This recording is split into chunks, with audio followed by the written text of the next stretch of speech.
सूरज की बेचैनियों की दास्तान कहते हुए अचानक से रात हो गई। आज बड़े दिनों बाद शाम छत पर पसीने के साथ ढली है। सोचा था किसी ऐसी शाम किसी दिन नदी के किनारे बैठ के कोई कंकड़ नदी में फेंकूंगा और उसके डूबने तक उसको देखता रहूंगा, शायद डूब जाने के बाद भी। खिलखिलाता हुआ एक छोटा सा बच्चा मेरे इस ख्याल में अपने ख्याल बुनने लगा है, जो मुझसे बाहर निकल जाने के संघर्ष में रोज ही इस तरह के सपने मुझ में भर जाता है। ये सब मेरे जहन में चल ही रहा था कि अचानक से तुम्हारा मेरा हाथ पकड़ना मुझे याद आ गया। जब भी तुम मेरे ऊपर अपने भरोसे को रखती थी, हमारे हाथों की पकड़ उतनी ही मजबूत होती थी जितना किसी गुथी हुई रस्सी का एक धागा।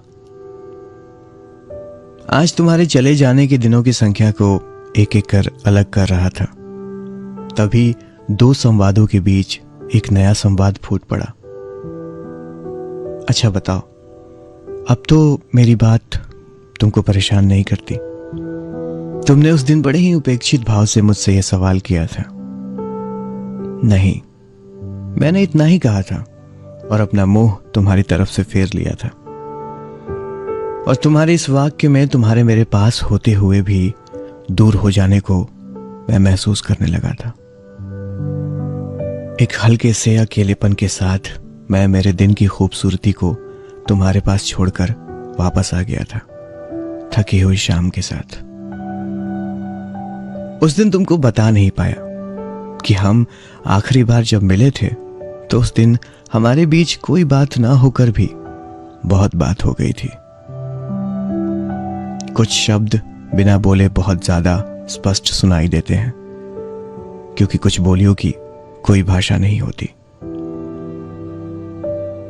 पानी की टंकी भर चुकी है और बूंदें टप टप की आवाज के साथ किसी नए धुन को बुनने में अनवरत अगणित रूप से बही जा रही है। सुबह हो चुकी है।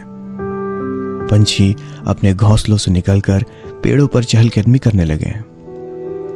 फिजाओं में नई खुशबू सी छाने लगी है। कलियां फूल बनने की जुगत में है और मैं धूप ओढ़े सो रहा हूं। शायद रात बहुत गहरी थी, बहुत गहरी।